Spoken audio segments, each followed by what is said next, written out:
Em 2021, apresentamos resultados crescentes e distribuímos 7,5 bilhões de reais aos nossos acionistas. Em 2022, queremos ampliar ainda mais nossa rentabilidade. Assim, de acordo com o nosso guidance, esperamos entregar um lucro líquido ajustado entre 23 e 26 bilhões de reais. Olá, bem-vindo.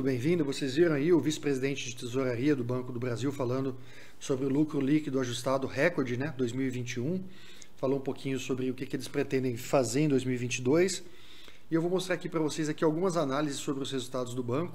Então a gente vai falar um pouquinho sobre esse resultado recorde, a carteira de crédito do banco, como é que ela está constituída atualmente, quais são as margens que o banco vem trabalhando, o guidance, ou seja, o que esses caras estão prometendo para 2022 e algumas projeções aqui que eu fiz para o BBAS 3 para 2022 também. Se você gosta desse tipo de vídeo, se você acompanha ações do Banco do Brasil, eu peço que você se inscreva no meu canal para acompanhar toda essa trajetória minha de investimentos, tá? Falando um pouquinho sobre o lucro líquido recorde, que foi de 21 bilhões em 2021, vocês observam que o ano passado, 2020, o banco atingiu 13,9 bilhões, esse ano foi 21, um aumento de 51%, um aumento exorbitante. Isso se deve muito às provisões que os bancos passaram no ano de 2020. Quem acompanha bancos sabe disso. Todos os bancos foram obrigados a aumentar suas provisões de acordo com a pandemia. E agora em 2021 a gente já vê o Banco do Brasil destravando uma parte aí desse resultado. 21 bilhões é simplesmente o melhor resultado da história do banco. Portanto, é um número bastante expressivo.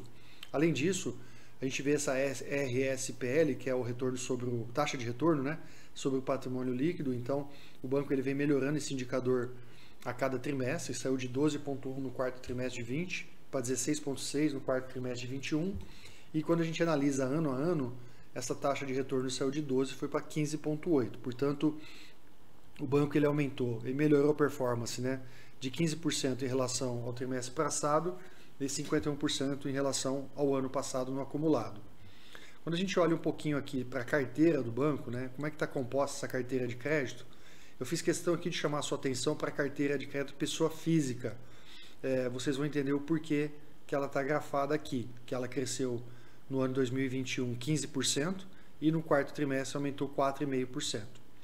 Falando um pouquinho dessa carteira de crédito, a gente vê aqui a evolução ou involução das prorrogações de crédito, O banco ele vem diminuindo, era mais forte no último trimestre de 20, e ele vem diminuindo nos últimos trimestres essas prorrogações em carências, tendo em vista dificuldade de pagamento do pessoal que deve para o banco. Então hoje ele tem 73,1 prorrogado, já chegou a ter aí 130 bilhões prorrogados, lembrando que 91 tem rate AAC, 91%, 73% tem garantias e em torno de 17,7 anos de relacionamento com o banco tem esse pessoal aqui que está prorrogando dívidas, tá bom?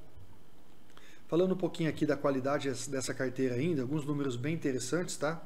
Então, no Banco do Brasil, a gente tem uma inadimplência aqui acima de 90 dias na casa de 1,75 e a média do mercado na casa de 2,30. Você vê que histórico aqui desde dezembro de 20, o Banco do Brasil está sempre menor na inadimplência e melhorando ainda mais em relação à média do mercado. Então, para quem gosta de dizer que é banco público, que a administração pode não ser tão profissional, o que a gente está vendo aqui é o oposto. O banco, portanto, ele está com uma performance da inadimplência melhor do que a média de mercado.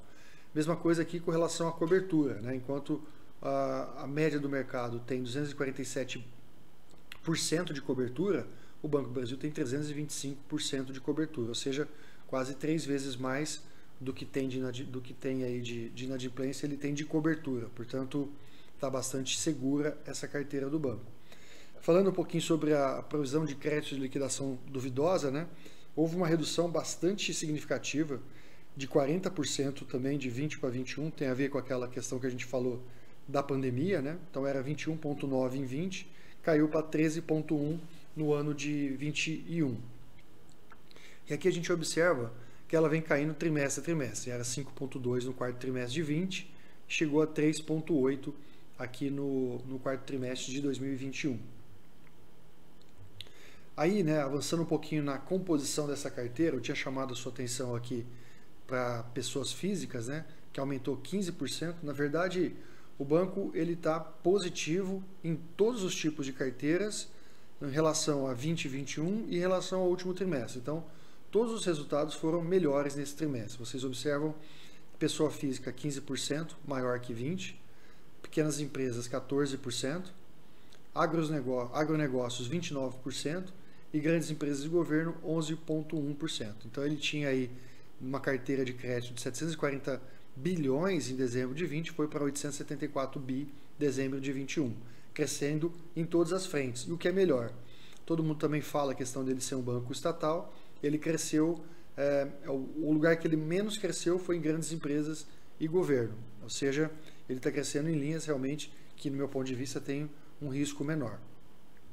Quando a gente vem aqui para falar um pouquinho sobre as margens, a gente observa que a margem bruta deles aumentou 4,9% em 2021 comparado com 2020. Então, ele tinha uma receita aqui de 76,5 em 2021 contra 69,2, o que elevou em 4,9% 2021 contra 2020.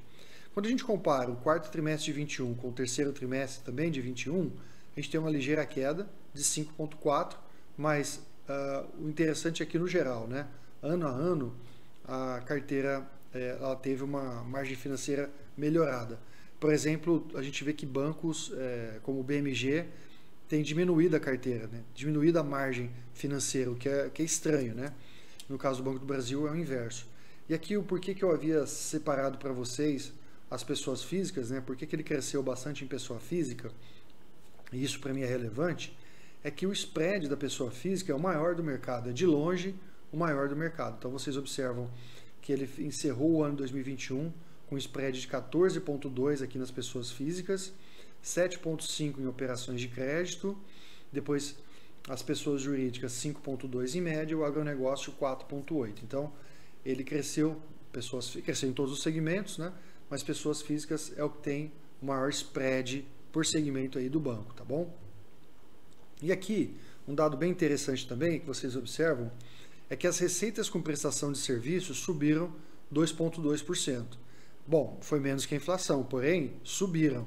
A gente tem visto, né, os bancões sofrendo bastante aí com a concorrência dos bancos digitais, com as fintechs, e o que a gente tem visto muito é redução de receita de serviços, né? No caso do Banco do Brasil, não.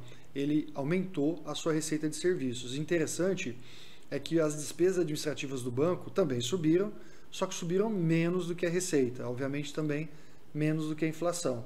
E aqui uma informação muito boa, né? Toda vez que a minha despesa ela cresce menos do que a minha receita, invariavelmente o que eu vou ter é uma melhora de resultados. E a gente vê aqui o índice de eficiência do banco em 35,6% nesse período, né? Falando aqui com relação ao trimestre, né?